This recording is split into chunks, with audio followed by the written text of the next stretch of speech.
All right, folks, so let's talk about stewardship of time. This is the first of the next 3 videos in which we're going to talk about, explore the meaning of stewardship of our time, talent, and treasure. So today we're talking about your time. It's one of your scarcest resources, and it just keeps trickling away. And the older we grow, it seems the faster that flow goes. Like I'm 55 now, and man, the weeks just fly by. So how are you managing this precious, non-renewable resource in your life? How do you serve God with your time? Let's start by saying that every minute we have is a gift from God. And our time moves with certain rhythms, the rhythms of the world, like the rising of the sun and its setting, giving us day and night for work and rest. The week's 7 days begin on Sunday with worship and recreation to prepare us for the labor of the other 6 days. The seasons change for planting and growing, for harvesting and hibernating. Here we are in fall. And these rhythms of life are reflected in the liturgical cycle of the church and in Christian devotion life at home. So ideally, we each in our families, in our homes, set aside time for prayer, for meditation, in the morning, at night, at meals. And good stewardship of time means living harmoniously in these rhythms, okay? Now, unfortunately, our lives are more often dominated by the tempo of the commute, the 9-hour, 10-hour, 12-hour workday, the quarterly report, the semester, the fiscal year, the sports season. I mean, in all the hubbub of modern American life, things can easily become disharmonious, cluttered in our lives, our schedules. Good stewardship begins with taking a step back, carving out some time for silence, and resyncing ourselves, our souls and bodies with the rhythms of the world that God has made, okay? And then we have to find balance.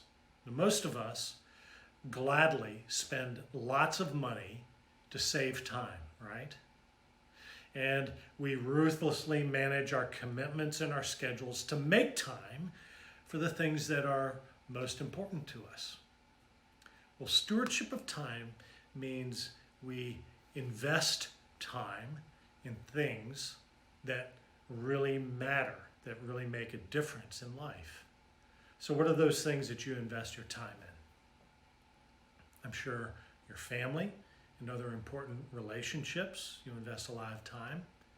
There's recreation and rest, including binge watching whatever your favorite series is on Netflix. There's worship, work, there's serving others. There's personal growth and learning. There's personal interests, hobbies, and passions that we invest our time in. God calls us to invest our time in all of these areas. And good stewardship of time means finding balance between them all, okay? Unfortunately, though, our lives are more often dominated by 1 or 2 of these things, oftentimes to the exclusion of the rest. So, what are you too busy with this year in your life? What consumes too much of your time and attention? Let me guess. Is it your work? Does your job leave you with little time left over for rest and recreation, or for your family, or for worship and serving others? This is a huge problem, especially in our area, and for a lot of people, and it's something that I think requires some serious attention for most of us. The demands of work can be completely uncompromising. Nevertheless, God calls us to seek balance as we manage the time that he gives us. And remember, Jesus called several of his followers specifically away from their work in order to follow him. So just picture Peter leaving his nets on the beach, walking away from his business to follow Jesus. All of us have to do the same in one way or another if we're going to follow Jesus and be faithful stewards of the time that he's given us. So Lord, help us to focus. As you consider the ways to balance your time investments, allow me to propose a strategic shift in focus, okay? We give our time to the things that we love most. So to see what you value most, look at how you use your discretionary time. Do you make time to regularly center on God, to become a more God-centered person in the midst of your days and your weeks and your months? How much time do you invest in your relationship with God, growing more and more into the kind of person who loves and serves Jesus? Have you ever wondered how much time it might take to do that? Let me suggest that it takes 7 or 8 hours a week to grow steadily in spiritual maturity, okay? Here's a basic breakdown. Consider 2 to 3 hours on Sunday in liturgy, learning, fellowship. So we're talking about Sunday school class or a Bible study, and coffee hour, maybe teaching Sunday school, serving others. It takes 2 hours divided into, let's just say, 20 minutes a day and read the Bible. Maybe an hour and a half a week for a small group fellowship, a Bible study, prayer together. An hour and a half a week serving others in ministry. And then a day of rest.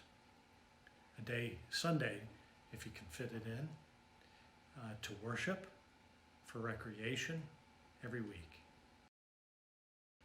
Now, this is a big bite of time. And I know that many of you are all the way there. Some of you do more than that. Many of you do less. And so I would suggest that we start by taking a first step, a baby step. Build it into a habit, and then add another. Maybe if you can make it to church more often, every week in the month. Whatever that step is, find something that you can, one step you can take and build it into a habit. Now, we usually make investments anticipating a return, right? Well, here's a promise from God that you can bank on. The psalmist says, "Those who seek the Lord lack no good thing." And that's a promise you can take to the bank. When you love God, you dedicate yourself to seek him. When you seek God, you find him and his provision for every need. It's worth the time, every time. People who develop good habits of investing time to seek God discover that the chaos and hectic struggles of time management seem to slowly align themselves in harmony with the rhythms of life. So, folks, faithful stewardship, it's good for you. We'll see you next week.